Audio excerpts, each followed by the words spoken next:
ஸ்ரீ குருபியோ நமஹ. அம்மாம்மா, நம்ம ராமநவமி போது ஃபாஸ்டிங் பண்ணணுமா? அந்த ஃபாஸ்டிங் எப்படி பண்ணணும்? அப்புறம் ராமநவமி போது என்ன ஸ்லோகம் சொல்லணும்? ராமநவமியோட விரதத்தை நம்ம எப்படி ஆரம்பிக்கணும்னா, நம்ம மற்ற விரதங்கள் மாதிரி தான். இது ராமர் பிறந்த தினம், ஹாப்பி பர்த்டே டு ராமான்னு சொல்றோம் இல்லையா, அந்த மாதிரின்னு.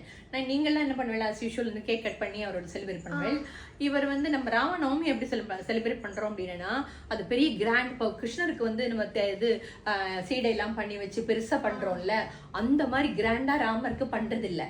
ஏன்னா ராமர் பாதி 14 வருஷம் என்ன பண்ணிருக்காரு, வனவாசத்துல இருந்திருக்காரு.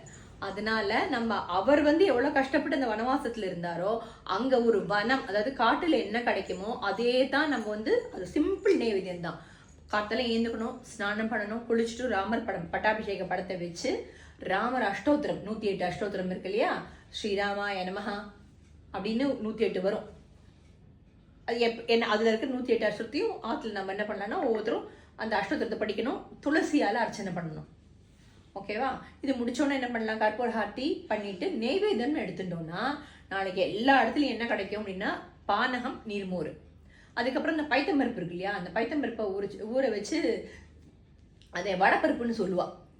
அதுல எலுமிச்சம்பழம் புரிஞ்சு, அதுதான் இந்த 3 தான் முக்கியம். மற்றபடி வேற எந்த பாயசம், அப்புறம் இதுக்கு சக்கரை பொங்கல் அதெல்லாம் எதுவுமே பண்றதில்ல. பானகம், நீர்மோர், அந்த பைத்தம்பருப்பை ஊற வச்சு அது கூட சமைச்சில்லை, அதை பருப்பா கொடுத்து அவருக்கு பண்ணிட்டு, சில பேர் என்ன பண்ணுவோம்னா காத்தாலையும் சாயந்தரம் விரதம் இருந்து அந்த நீர்மோர் பானகம் இருக்கு இல்லையா, அது சாப்பிடலாம். ஒரு வேளை சாப்பிட்றது அப்படின்னு அதை மட்டும் எடுத்துப்பா.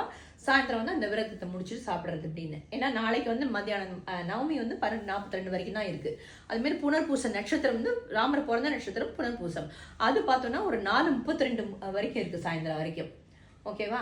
அதனால அதுக்கேற்ற மாதிரி ரொம்ப அழகா பிளான் பண்ணி இந்த ராமநவமியை கொண்டாடலாம்.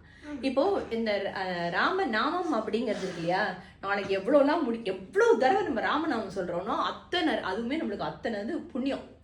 நம்ம புண்ணியங்கிற பேங்க்ல போட்டு வச்ச பணம் எப்படி பணத்தை பேங்க்ல போட்டு வைக்கிறோமோ, அதே மாதிரி ராமநாமா நாளைக்கு எத்தனை எவ்வளவு சொல்றோமோ அது எல்லாம் உன்னோட புண்ணியம் பேங்க்ல போகும். அதுக்கு நீ கூட ராமநாமம் சொன்னா புண்ணியம் கிடைச்சிருமான்னு ஒருத்தன் என்ன பண்ணானா, அவன் ஒரே ஒரு தடவை ராமநாமம் சொன்னானா.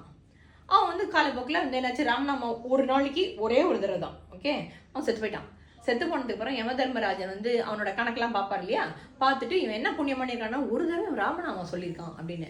அதனால அந்த அந்த செத்து போன அந்த ஆத்மாட்ட கேட்குறான், உனக்கு என்ன வேணும்னு சொல்லு, ஏன்னா நீ ஒரு தடவை ராமநாமம் சொல்லியிருக்க, அதுக்கு உண்டான பலனை கொடுக்குறேன்னு. அதை நீங்க சொல்லக்கூடாது, நம்ம அது நீங்களா தரணும், ஆனா நீங்க தந்துதான் இருக்கணும். ஒரு மாதிரி ட்விஸ்டடா கேட்பான். சரி, அப்ப இந்த ராமநாமா யாருக்கு ஒஸ்தி அப்படின்னோடனே, சரி நான் முதல்ல போயிட்டு நம்ம இந்திரன் கிட்ட கேட்கலாம்னு சொல்லிட்டு, இல்ல ஏன்னா நீங்க ஒரு பல்லக்கில் வச்சு அழிச்சுன்னு போனோம்.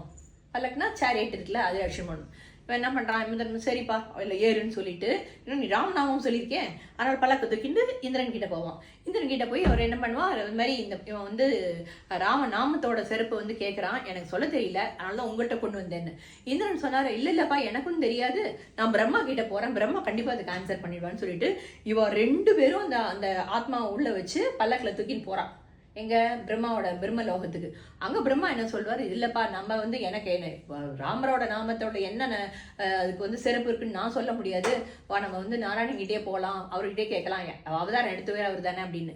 அங்க போனோன்னு சொல்றாரு, ராம நாமத்துக்கு உண்டான சிறப்பு தானே, அவன் ஒரு சாதாரண ஆத்மா, ஒரே ஒரு ராமநாமம் சொன்னா அந்த பேர்பட்ட சாதாரண ஒரு ஆத்மாவுக்கு நீ என்ன பண்ணிருக்க, யமதர்மராஜன் பல்லக்க தூக்கின்னு வந்திருக்கான், அதுக்கடுத்து இந்திரன் நீ தூக்கியிருக்க, பிரம்மா நீ தூக்கியிருக்க, 3 பேரும் தூக்கின்னு வைகுண்டத்துல என்ன பாக்குறீங்க கேட்டிருக்கீங்க.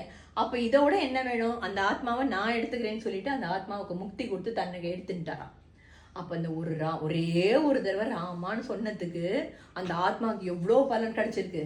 அப்ப நாம என்ன பண்ணணும், ஸ்ரீராம ராம ஸ்ரீராம ராம ராமேதி ராமேதி ரமே ராமே ரமே ராமே மனோரமே மனோரமே சஹஸ்ரநாம சஹஸ்ரநாம தத்துல்யம் தத்துல்யம் ராம நாம ராம நாம வரானனே வரானனே. இன்னொரு ஸ்லோகம் சொல்றேன், ராமாய ராமாய ராமபத்ராய ராமபத்ராய ராமச்சந்திராய ராமச்சந்திராய வேதசே வேதசே ரகுநாதாய ரகுநாதாய நாதாய நாதாய சீதாயாஹ சீதாயாஹ பதே நமஹ பதே நமஹ. சர்வம் ராமார்ப்பணம். சர்வம் ஜெய் ஜெய் ஸ்ரீராம். ஸ்ரீராம்.